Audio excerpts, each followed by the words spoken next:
But that is, some vegetarians don't eat fish. When you don't eat dairy, because there's fish, there's vegan, there's vegetarian, and people kind of vary as to how strict they are. There's like a sliding scale in There's there. a sliding scale. So I don't eat, I eat a little bit of dairy.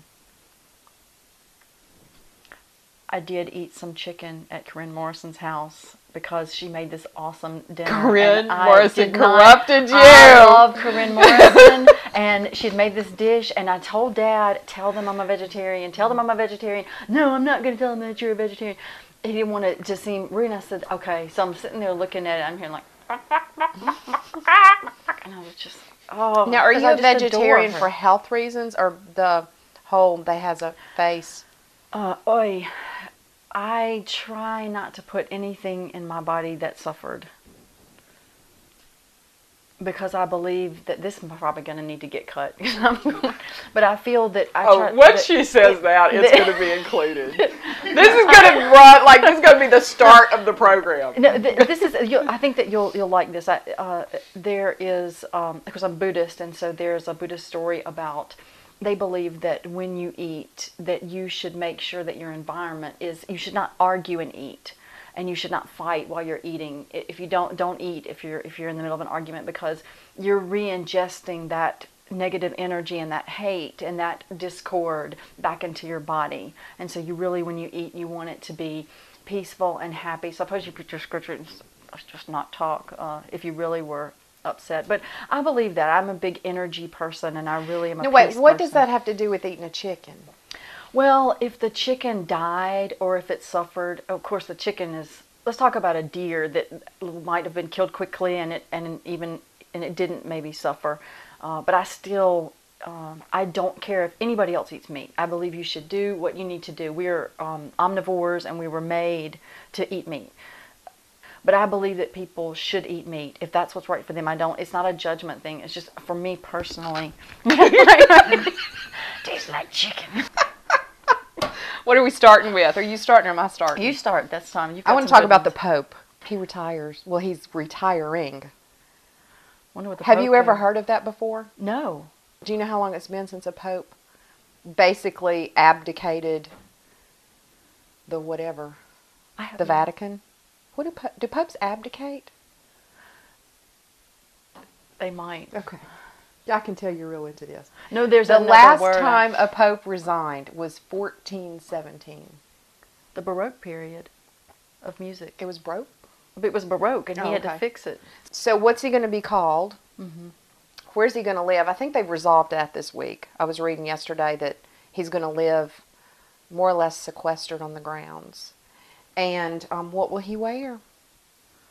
I was hoping he would just wear some kind of clothes. I hope he wears clothes too. And where do you go after popehood? What do you do next? Because most of the time they die, right? And then they're done with the pope? Or yeah, usually a pope stays in office until death. And then when they get the new pope and they've decided, they burn that stuff and the smoke comes up. That is so bizarre. I think they're actually cremating him. I don't know. I'm not Catholic. I didn't mean that to be funny. I didn't really mean. So that was all you had to say about that? Let's go to your topic. Okay. The first thing I would like to talk about is this possible raise in the minimum wage. And I am not... I talk about what are we going to call the Pope and what's he going to wear. You want to talk about the minimum wage? Well, I'm going to hit something really kind of like the Pope wearing what he's going to wear. Okay. But this minimum wage thing I've been thinking about it. I've been wanting to ask you, because you are a business owner, and as a business owner, what do you think about the minimum wage going up and from $7.25 to $9? Even though I understand that would be a incremental. Well, first of all, has that passed? Probably not. Yeah, but we're talking about a difference of $1.75 an hour. Well, if you do the math on that, $1.75 an hour ends up being, that can't be right, $3,640 a year. That's a huge difference. That is a big difference. And you think about multiplying that by however many employees you have. I'm not, if the minimum wage goes up, I won't be getting an increase from my source of income to offset that. That's $3,600 a year. That's pretty significant. Which, you asked me from a business owner standpoint, certainly from an individual standpoint, I think it's great for people who earn minimum wage. But the problem is we're the ones having to pay for it. And our economy is, we're in a recession, and they're talking about, are we going to go into a depression? And all of a sudden, some of us are looking, virtually everyone that pays by the hour, and I do have some employees I pay by the hour, not all of them. That's pretty significant.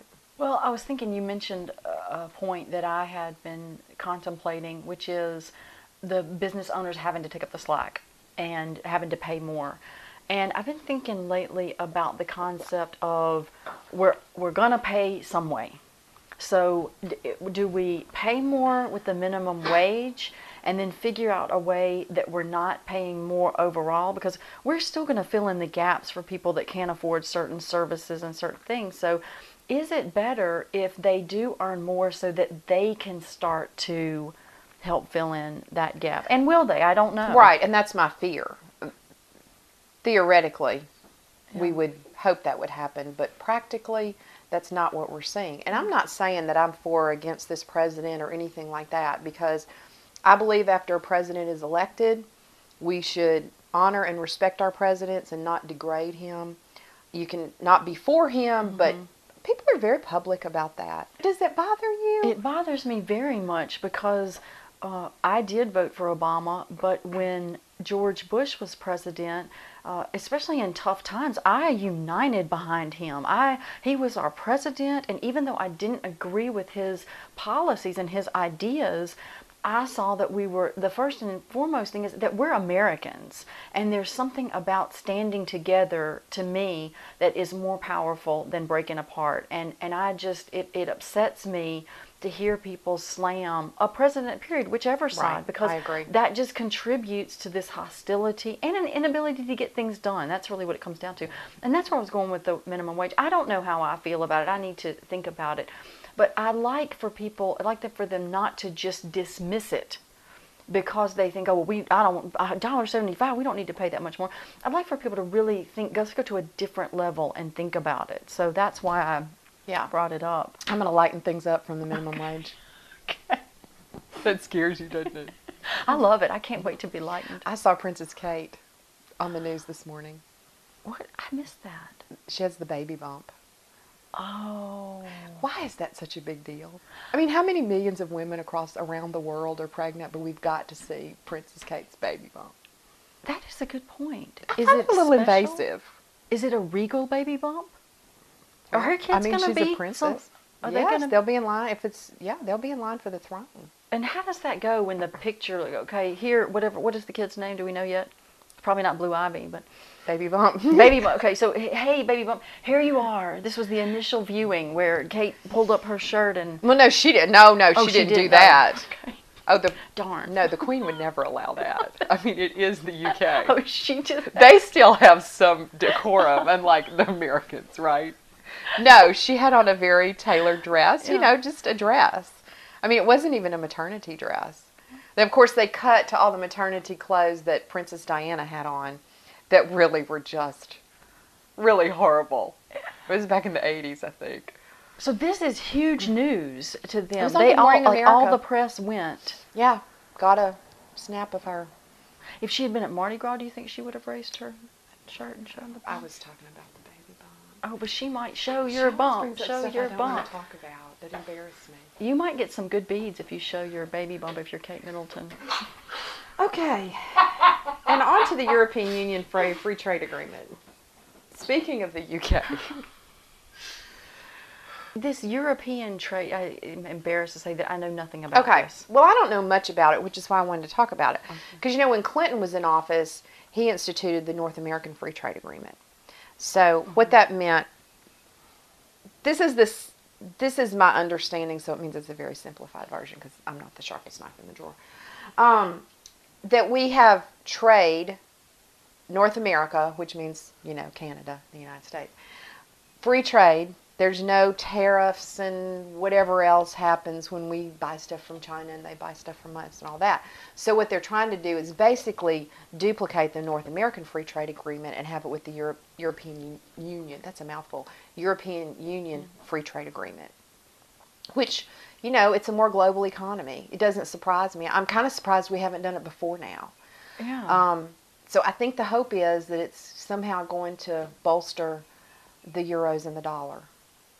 Who knows? It's worth a shot. We got to do something. We have to do something. We got to do something, especially if we're going to increase the minimum wage. That's right. I don't know where This we're going. it's connected. It's connected somehow. Well, I should look into that more. I should be. It frustrates me when people aren't knowledgeable about just general things about the world, and yet here I am, not knowing anything about that. Okay, you know, I Okay. usually end with one last question. Yes, I'm ready. Today I have 3. Okay. Did you or did you not watch your iPad while you were driving to Jackson one day? Do you or do you not want to die and possibly kill someone while you were doing that? And will you or will you not vie never to do that again? And I already know the answer to that because you just said a few minutes ago you were texting on the way over here. What is wrong with you? I'm going in the schools next week to talk to kids about not doing stuff like that, and you are an adult. What am I going to do with you? That's 4. Is it time for me to answer now? Yes. Okay. You are correct, and it is a problem, and I don't. Oh, Don't try to I'm not. No, I'm not. Don't try to excuse because it. I am adamant about this. I'm so passionate about it, and I've fallen Apparently you're not. I've fallen into this bad habit of it. And what happens is I think, well, I've got to do this and this and this and this. So the only It's time not a bad habit. It's a deathly habit. it is. It is. Do you have any pencils? Because we talked about the Pope. I'll kneel on them.